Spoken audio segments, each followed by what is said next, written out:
Jean 9, 1, versets 1 à 41. En chemin, Jésus vit un homme qui était aveugle depuis sa naissance.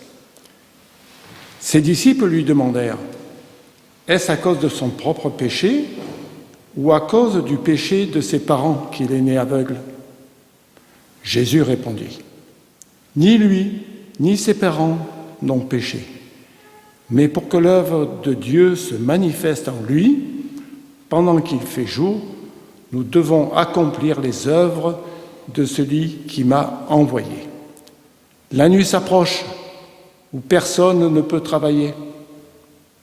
Pendant que je suis dans le monde, je suis la lumière du monde. »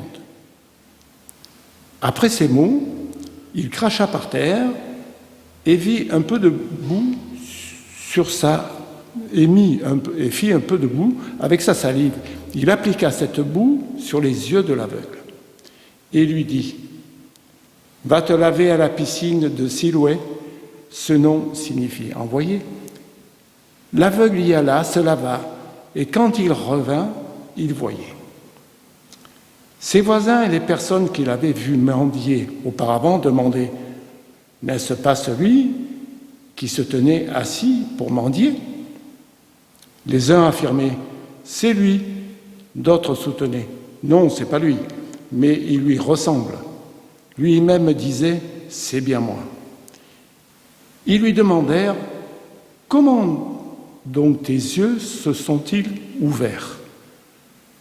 Il expliqua « L'homme appelé Jésus a fait un peu de boue, il a appliqué sur mes yeux et m'a dit « Va à Siloé te laver ». J'y suis allé, je me suis lavé et je vois.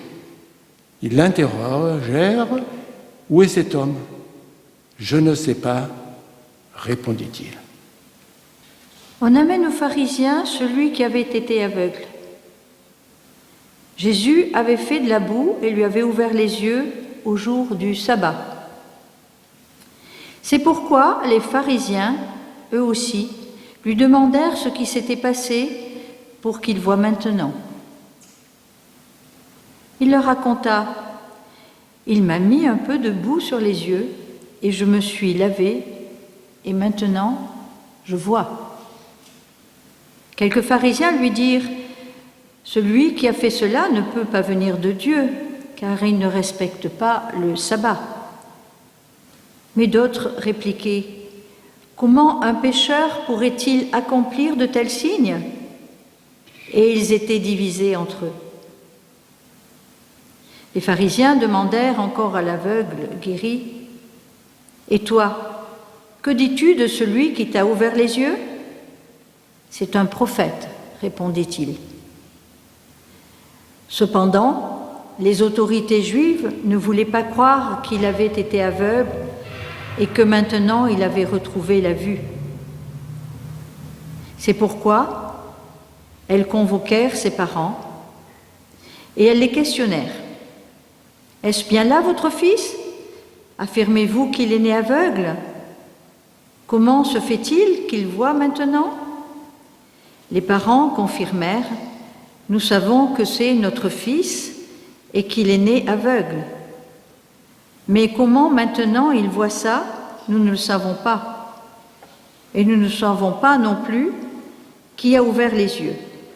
Interroge-le, il est assez grand pour répondre lui-même. » Ils parlèrent ainsi parce qu'ils avaient peur des autorités juives. En effet, celles-ci s'étaient déjà mises d'accord pour exclure de la synagogue toute personne qui affirmerait que Jésus est le Christ. Voilà pourquoi les parents dirent « Il est assez grand, interrogez-le ».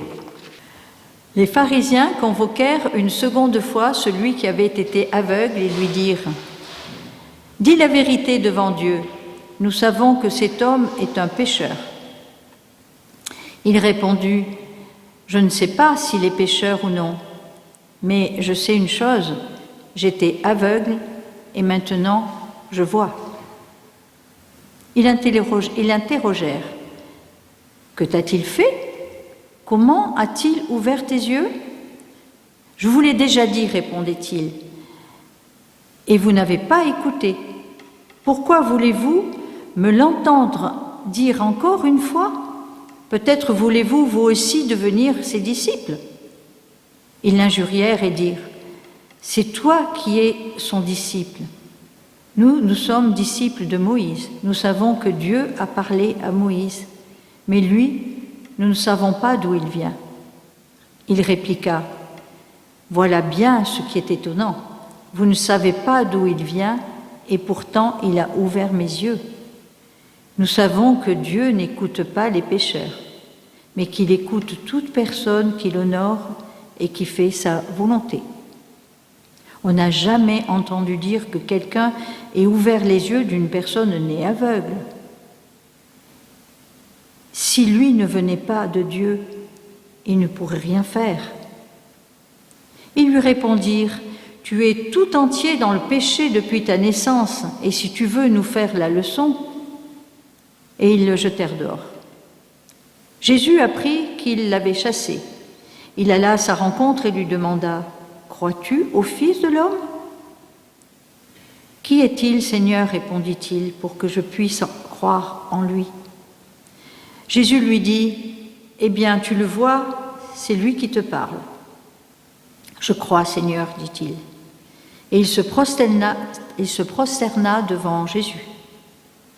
Jésus déclara alors, « Je suis venu dans ce monde pour qu'un jugement ait lieu, pour que les aveugles voient et que ceux qui voient deviennent aveugles. » Quelques pharisiens qui se trouvaient près de lui entendirent ces paroles et lui demandèrent, « Serions-nous donc aveugles, nous aussi ?»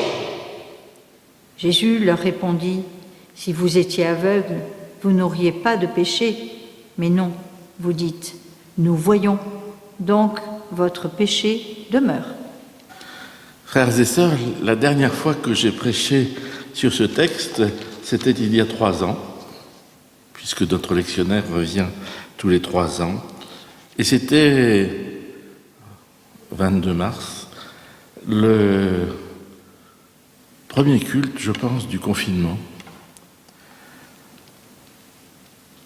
C'était la première fois que nous faisions le culte par téléphone. Et Dieu sait que ce jour-là, nous avons besoin de voir et nous n'avions pas de visibilité sur l'avenir. Alors aujourd'hui, attachons-nous à ce 6e signe et avant-dernier que nous propose l'Évangile selon Jean. Vous l'avez lu, vous l'avez entendu, il est long. À la différence des signes, des miracles, des récits de guérison des 3 autres évangiles, parce que l'évangile de Jean traite la question de l'aveuglement et de la vue. Ce n'est pas un hasard si, juste avant la Passion, on parle d'aveuglement. Souvenez-vous, chez Marc, le dernier miracle juste avant d'entrer dans Jérusalem, c'est la guérison d'un aveugle de naissance, Bartimée. Tout se passe comme si les apôtres, les 4 évangélistes, voulaient nous faire passer un message avant la Passion. Ouvrez vos yeux et voyez. Ne soyez pas aveugles. Cela signifie une chose simple. La foi a quelque chose à voir avec les sens. La foi n'est pas une affaire purement cérébrale, rationnelle. La foi ne se raisonne pas. Cela ne veut pas dire que la foi exclut la raison, bien au contraire. Le récit de ce signe que fait Jean montre l'importance de la vue au sens propre, et tous les questionnements qui entourent ce signe désignent l'importance de la réflexion. La guérison procède par étapes. Le malade est choisi par les disciples. Jésus prend de la terre avec sa salive, fait de la boue qu'il applique sur les yeux de l'aveugle et lui ordonne d'aller se laver à la piscine de Siloé. Et sur le chemin du retour, l'homme s'aperçoit qu'il est guéri. Tous les sens de l'aveugle sont mobilisés pour ce moment-là. Il est touché par Jésus, il voit. Nous ne savons pas quand s'est passée la guérison, quel est le truc qui le fait voir de nouveau, qui l'a guéri. Cela n'a pas d'importance. Quelle est l'autorité qui préside à ce signe? Et c'est un point crucial, à marquer d'une croix, évidemment. Tout cela a pour but de nous faire réfléchir.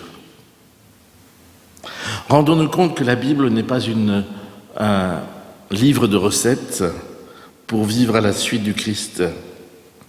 La Bible est là pour nous amener à réfléchir, à discuter entre nous. Dans le cas d'une recette, le récit aurait été prendre 2 cuillerées de salive de Jésus, la mélanger avec 10 grammes de terre de la rue de Jérusalem, mélanger, appliquer sur les yeux malades et laver à l'eau de la piscine de Siloé. Tous ceux qui pensent que la Bible contient des recettes pour vivre aujourd'hui se trompent ou ne pensent qu'à manipuler leurs auditeurs ou peut-être, ce qui revient au même, à avoir autorité sur eux.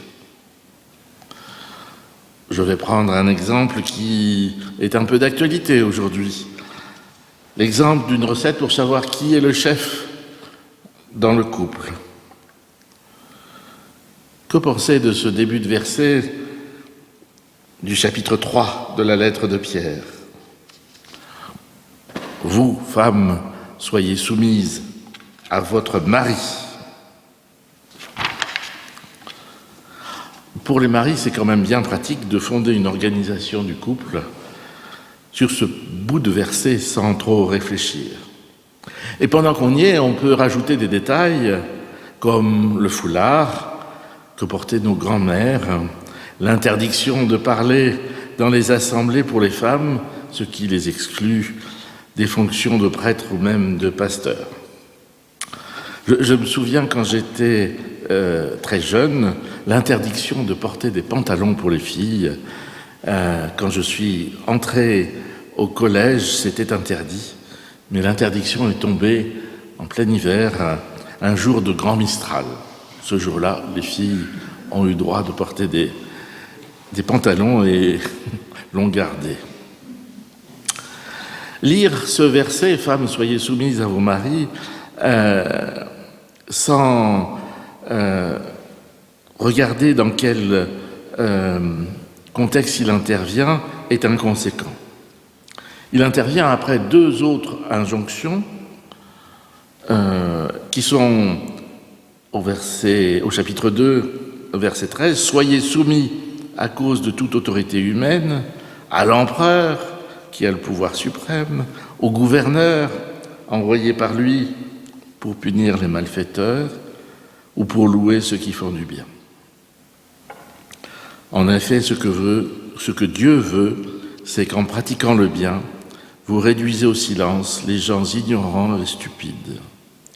Conduisez-vous comme des personnes libres, cependant n'utilisez pas votre liberté comme un voile pour couvrir la malveillance, agissez plutôt comme des personnes qui sont au service de Dieu. Et puis, cette perle de rhétorique, respectez les êtres humains, aimez vos frères et vos sœurs en la foi, reconnaissez l'autorité de Dieu et respectez aussi l'empereur. Et puis, serviteurs, soyez soumis à vos maîtres avec un entier respect, non seulement à ceux qui sont bienveillants, mais aussi à ceux qui sont malfaisants. Et notre verset est suivi de celui-ci qui concerne les maris. Vous de même, Marie, vivez avec votre femme en tenant compte du fait qu'elle est fragile et traitez-la avec respect. Nous nous rendons compte en resituant le texte dans la lettre que tout ce passage parle en fait de l'autorité de Dieu, à laquelle tout le monde est soumis. Et je ne sais pas si vous avez noté l'empereur et les hommes, l'empereur a le droit au même respect que tous les hommes. Respecter les hommes, respecter l'empereur. Et au milieu, il y a aimer Dieu et aimez vos frères et vos sœurs et reconnaissez l'autorité de Dieu. La soumission au mari est présentée comme un moyen pour les femmes de mieux convertir leur mari. Et puis si on lit la lettre dans son contexte, on s'aperçoit que le contexte historique, elle est écrite en pleine période de persécution et du coup les chrétiens qui sont persécutés à cause de leur religion ont intérêt à se faire discrets et donc avoir le même comportement que les autres. L'idée de Pierre derrière ce « Femmes, soyez soumises à vos maris » est que les chrétiens se fondent dans la masse qui, à cette période-là, est plutôt favorable aux hommes. Fin de l'exemple sur le livre Bible comme livre de recettes. Revenons à la guérison de l'aveugle de naissance. Elle est introduite par cette parole « Je suis la lumière du monde. Celui qui vient à ma suite ne marchera pas dans les ténèbres. Il aura la lumière qui conduit à la vie. » À l'époque de Jésus, l'aveuglement et les ténèbres sont liés au péché. À l'inverse, la lumière est apportée par le Messie. Elle est transformation, nouvelle naissance, espérance. Ici, tout se passe comme si la lumière ne pouvait pas être reçue. Et cela peut nous arriver dans la vie courante, dans la vraie vie. Je ne sais pas si vous arrive de conduire avec des lunettes de soleil et que soudainement vous entrez dans un tunnel et puis que vous gardez vos lunettes en vous disant « j'espère qu'il ne m'arrivera rien jusqu'à la sortie du tunnel ». Vous conduisez à l'aveugle.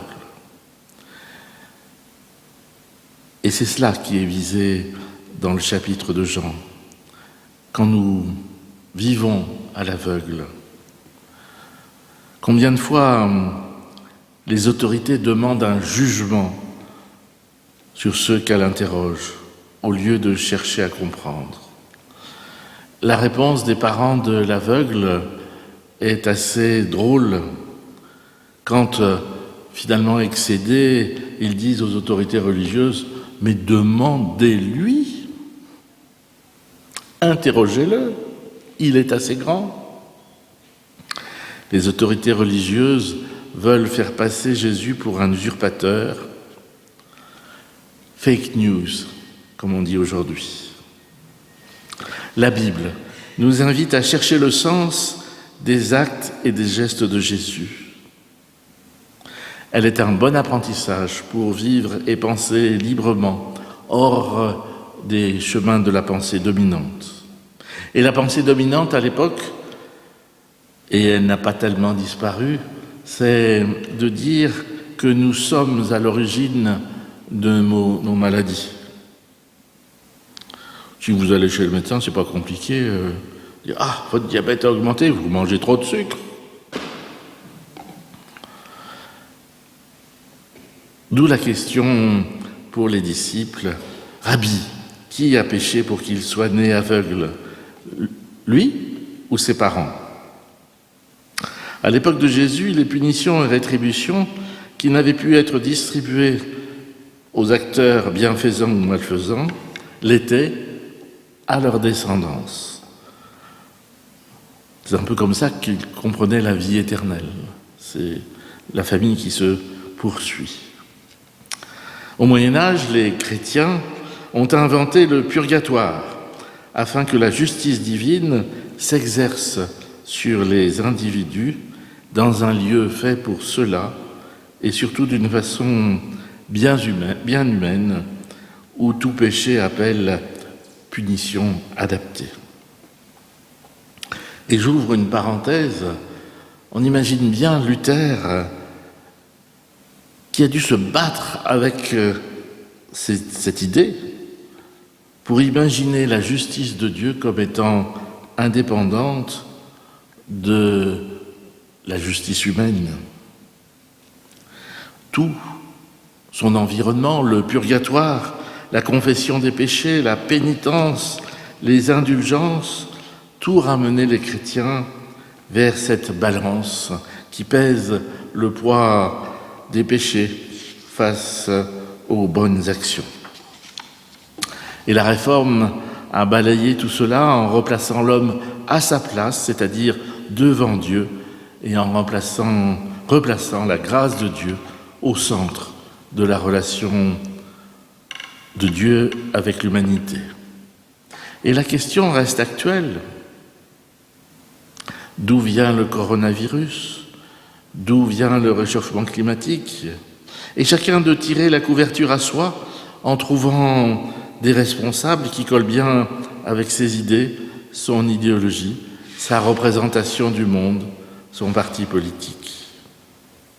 Il y a peut-être d'autres façons de traiter la question. Mais revenons à Jésus. Il passe à côté de la question et dit ni lui ni ses parents. Il ne répond pas à cette question parce que cette question, comme beaucoup d'autres, induit déjà une réponse. Elle suppose un lien entre péché et maladie. Le diable avance masqué, malgré la pénurie de masques, et c'est tellement rassurant de trouver une cause à tous les maux. Voyons comment Jésus traite la question qui trouve son utilité pour nous, ici. Cet aveugle de naissance va servir à ce que les œuvres de Dieu se manifestent en lui, nous dit Jésus. Tant qu'il fait jour, il nous faut travailler aux œuvres de celui qui m'a envoyé. La nuit vient où personne ne peut travailler. Aussi longtemps que je suis dans le monde, je suis la lumière du monde. Voilà le témoignage, la thématique de la lumière qui revient, et elle est placée à côté de celle de l'aveuglement. Et notre regard sur l'aveugle-né change avec Jésus. Pour tout le monde, il était l'objet de questions sur l'origine de sa cécité. Et pour Jésus, il devient un témoin, un collaborateur de Dieu. Aujourd'hui, ou théologiquement, on pourrait dire aussi un saint. Il est revendiqué par Dieu pour son service.